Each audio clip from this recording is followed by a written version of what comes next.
All right, good morning, freshmen. Happy Thursday.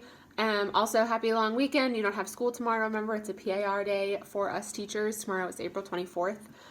So we will have work to do, but you guys have the day off. So happy Thursday, but also happy Friday because you have a long weekend coming up. Today I'm just going to talk a little bit about some of the additional elements of sound and how they relate to poetry. Rhyme and rhythm are the big ones. They're the big elements of sound. The important ones to focus on is they're the ones most commonly used by poets to get their tone and meaning across. But these other additional elements can also play a role in kind of helping express a certain meaning or draw our attention to specific words or kind of help make the mood really, really clear through their usage. So we're going to focus on 4 different elements: alliteration, assonance, dissonance, and onomatopoeia. So alliteration is when you have the repetition of the same consonant sounds in a sequence of words, and it usually is at the beginning of the word or through a stressed syllable. So remember, consonants are anything that's not a vowel. So A, E, I, O, U, and sometimes Y are your vowels. Consonant sounds are anything else. Again, that's something you learned when you were really little. But alliteration is just the use of repeated consonant sounds in words next to each other to kind of create a sing-songy or a same-sounding word pattern that helps create a little bit of a flow. It helps kind of add to the rhythm usually, or add to the rhyme scheme, and a lot of times in adding to those things it helps draw our attention to certain words or helps create kind of a lull or a calmness, or sometimes draws our attention to kind of how smoothly these words might go together in alliteration. It's usually meant to create kind of a really smooth transition. You'll get into a lot of like a flow where the words come together really well and it creates kind of a calm feeling. It's very mesmerizing is usually the intention that a poet would use when they use alliteration. So some examples of that are up in the slideshow are descending dewdrops. So they have that repeated D and S sounds, and then luscious lemons. So again, the repetition of the L and the S sounds, and those words just kind of flow together really seamlessly and kind of create a really harmonious sound. And that's usually what poets are going for when they use alliteration. Is usually meant to be more relaxing, to help add some calmness to the poem, which usually will be related to the tone or the meaning, and that it's meant to be overall peaceful and calm, and the tone of the meaning usually has something to do with maybe some quieter or calmer kind of things. So that's a little bit about alliteration. Assonance is the repetition of internal vowel sounds. So same thing as alliteration, just vowels rather than consonants. And it doesn't always have to be at the beginning or end of a word. It can happen internally. So asleep under a tree, you have those E sounds repeating. Each evening, again, those E sounds are repeating.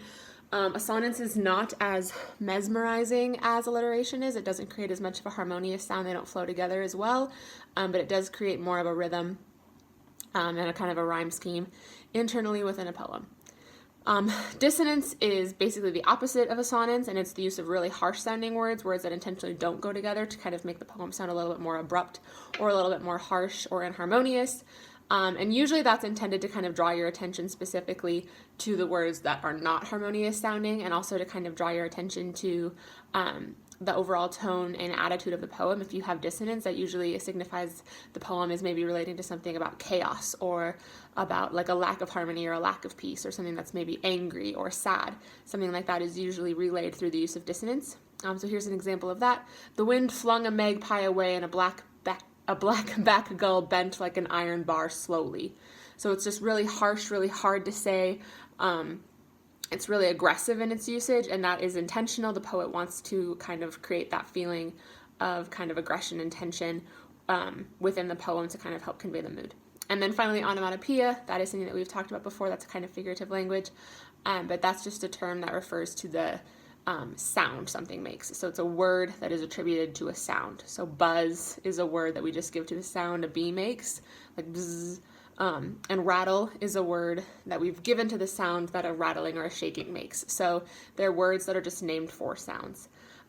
So those are 4 examples of additional elements of sound: alliteration, assonance, dissonance, onomatopoeia. Most of them have to do, besides onomatopoeia, with the internal vowel and external consonant sounds, and kind of using specific words. Authors are really specific in their style with their syntax and their diction. Remember, think back to last week, and picking very specific words to help get their meaning across. Everything in poetry is intentional, even the specific words, right down to the syllables and letters used within them. So using words that have very specific vowel sounds or very specific consonant sounds in order to kind of create that alliteration or that assonance or that dissonance is really, really intentional in order to help contribute to the mood and to the tone.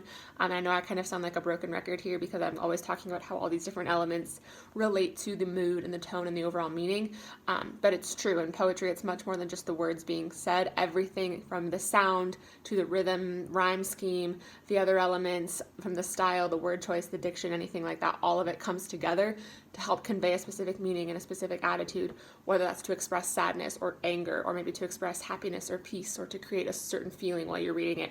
These are all really intentional moves that poets make in order to help you better understand the poem. It's really cool when you kind of think about how much work that is to create a poem so intentionally in order to create such a specific feeling in the reader. So yeah, that's just a little bit about some of the additional elements of sound that are used in poetry. With this video, I will link a couple examples of poems that use these elements really, really well. Other than that, I hope you have a wonderful long weekend. As always, feel free to email me or comment on the assignment or comment on any of the posts with any questions you have, and I'm happy to reach out. But yeah, hopefully I will see you guys soon. It looks like we may potentially open up again May 7th, so we'd have about 3 weeks together, which would be awesome. So fingers crossed that happens. If not, we'll just continue doing this, and then I will see you guys in the fall. So, all right, have a great Thursday and a great weekend.